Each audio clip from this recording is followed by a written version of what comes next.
Nandyal కలెక్టరేట్లోని PGRS హాల్లో సోమవారం P4 కార్యక్రమం నిర్వహించారు.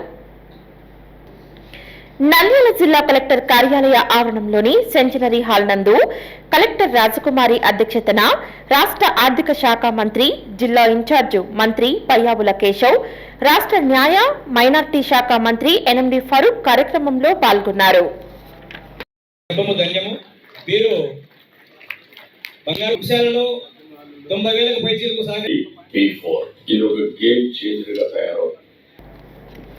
రాష్ట్ర మంత్రి పయ్యావుల కేశవ్ మాట్లాడుతూ పేదల జీవన విధానంలో మార్పుకు, వారి అభ్యున్నతికి P4 కార్యక్రమం స్ఫూర్తిదాయకమని పేర్కొన్నారు.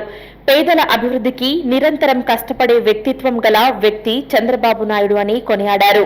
ప్రజలు, ప్రభుత్వం, ప్రైవేట్ భాగస్వామ్యంతో చేపట్టిన కార్యక్రమం ద్వారా ఎంతో మంది పేదలు, మార్గదర్శకుల నుంచి లబ్ధి పొందటం ఆనందంగా ఉందన్నారు. నమ్మకాన్ని ఇవ్వడంలో వెనుకబడిపోతా ఉన్నాం మనం. ఎస్, ఈ గవర్నమెంట్ ఉంది, ఈ మనుషులు ఉన్నారు, నాకు కష్టం వచ్చిన రోజున చేయూతనిస్తారు అనేటువంటి ఒక నమ్మకాన్ని మనం మిస్ అవుతా ఉన్నాం. అది ఈ రోజు ఈ ప్రోగ్రామ్ తో కంప్లీట్ అవుతా ఉంది. ఎస్, కష్టం వస్తే నేను ఎక్కడో కాదు, నా పక్కన ఉన్నటువంటి మనిషి ఊర్లోనే ఉన్నారు, ఒకరు కాకపోతే 10 మంది ఉన్నారు. ముందు మనిషికి చెప్పుకుంటే సగం బాధపోతుంది. ఆ తర్వాత చిన్న చేయూతనిస్తే నిలబడగలుగుతాడు. ఎప్పుడు జీవితకాలం కాదు, కష్టం వచ్చినప్పుడు నిలబడగలిగితే ఆ తర్వాత అతని రూట్ అతనే ఎదుర్కోగలుగుతాడు.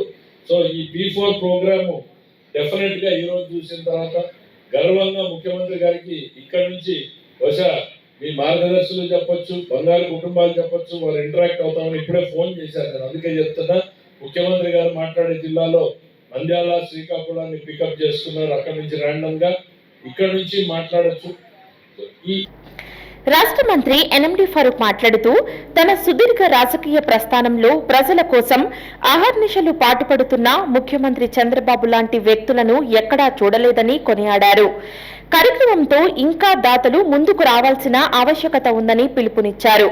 పేదల జీవితంలో అవసరమైన సహాయ సహకారాలను P4 కార్యక్రమం ద్వారా విజయవంతం చేయటం అది టీడీపీకే దక్కిందని గుర్తు చేశారు. భవిష్యత్తు తరాల అభ్యున్నతికి చంద్రబాబు ముందు చూపు దోహదపడుతుందన్నారు. పేద ప్రజలు ఎవరైతే ఉన్నారో వాళ్ళు ఆ గ్రామాల్లో వచ్చేసి ఎక్కువగా అందరూ కూడా చూశారు కదా, నీటి సమస్యల గురించి చెప్పారు. ప్రతి గ్రామంలో కూడా మేము డ్రింకింగ్ వాటర్ ప్లాంట్స్ పెట్టామని చెప్పి నేను జేసీ గారు అడిగాను, కలెక్టర్ గారు అదే తెలియస్తారు. ఎక్కడెక్కడ మనకు డ్రింకింగ్ సదుపాయం సక్రమంగా లేవు కావడానికి దాన్ని ముఖ్యంగా గుర్తించేసే అవసరం ఉంది. వేసవికాలం కూడా వస్తుంది కాబట్టి భోజనంగా హాస్టల్స్లో ప్రాబ్లం ఉంది. గర్ల్స్ హాస్టల్స్ కానీ, బాయ్స్ హాస్టల్లో కానీ, శానిటేషన్లో కానీ, డ్రింకింగ్ విషయంలో కానీ చాలా వరకు ఇబ్బందికరంగా ఉన్నాయి. కాబట్టి చాలామంది డ్రింకింగ్ వాటర్ గురించి చెప్పారు. ప్రజలకు కొన్ని రకాలుగా చెప్పారు. అంబులెన్స్ గురించి ప్రత్యేకంగా చెప్పారు. అక్కడ అంబులెన్స్ దగ్గర ప్రైవేట్ అంబులెన్స్ పెట్టారు కానీ పెడితే ఆయన అంబులెన్స్ తీసుకొచ్చాడు పెట్టి ఎవరైనా ఇబ్బంది హైదరాబాద్కు కర్నూలుకు తరలించారా, ఆయన పాపం డీజిల్స్ పంపిస్తే అక్కడ మాఫియాగా తయారైపోయి మా అంబులెన్స్ ఎవరు కూడా రానియడం లేదంటే అది చాలా విచిత్రంగా ఉంది. కాబట్టి దాని కలెక్టర్ గారు, జేసీ గారు దృష్టిలో పెట్టుకొని ఇక్కడ మాఫియా నడుస్తూ ఉంది. కలెక్టర్ రాజకుమారి మాట్లాడుతూ ఉద్యోగంలో చేస్తున్న సేవ కన్నా ఓ మార్గదర్శిగా పేదలకు చేస్తున్న సేవ, సహకారాలు ఎంతో ఆత్మ సంతృప్తిని కలుగజేసిందని అన్నారు. జిల్లాలోని మార్గదర్శకులను సభాముఖంగా పరిచయం చేస్తూ వారు పేదలకు అందించిన సేవ, సహాయ కార్యక్రమాలను వివరించారు. అభిప్రాయాలను, మనోభావాలను వెల్లడించారు. ప్రభుత్వానికి, మార్గదర్శకులకు కృతజ్ఞతలు తెలిపారు. మార్గదర్శకులకు మంత్రులు జ్ఞాపికలు అందించి అభినందించారు. కార్యక్రమంలో జేసీ కార్తిక్, డిఆర్ఓ రామునాయక్, మార్గదర్శకులు, వివిధ శాఖల జిల్లా అధికారులు, బంగారు కుటుంబ సభ్యులు పలువురు పాల్గొన్నారు.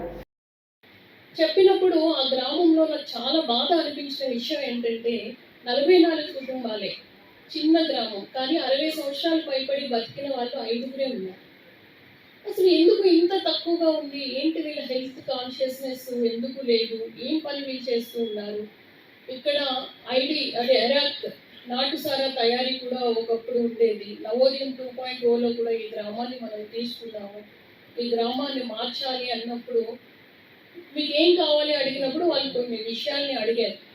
ఫస్ట్ వాళ్ళ ఊర్లో ఒక చిన్న విగ్రహం అమ్మవారు ఉంది, దానికి ఒక టెంపుల్ కట్టించండి అని అడిగారు. వెంటనే కట్టించి ఇచ్చాం. ఊర్లో ఇన్ని సంవత్సరాలు అయినా కూడా గ్యాస్ వాడకం లేదు. 44 ఇళ్ళకి గ్యాస్ కనెక్షన్స్ ఇప్పించి బనియానపల్లె ఎంపీడీఓ కార్యాలయం నందు P4 కార్యక్రమంపై స్పెషల్ ఆఫీసర్ రఘురామ్ ఆధ్వర్యంలో కార్యక్రమం నిర్వహించారు.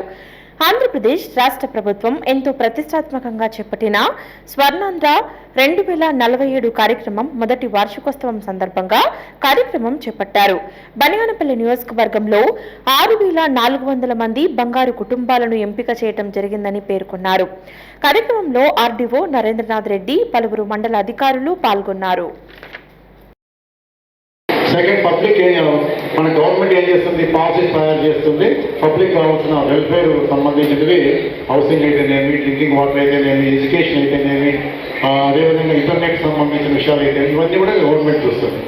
సేమ్ టైం ఇన్ఫ్రాస్ట్రక్చర్స్, మౌలిక సదుపాయాలను కూడా మనకు ప్రొవైడ్ చేస్తుంది. హాస్పిటల్ కావచ్చు, స్కూళ్ళు కావచ్చు, ఇతర ఆఫీసులు కావచ్చు, కార్యాలయం కావచ్చు, పోలీస్ స్టేషన్లు కావచ్చు, అన్ని కార్యాలయాలు కావచ్చు, మొత్తం అన్నీ కూడా గవర్నమెంట్ చూస్తుంది.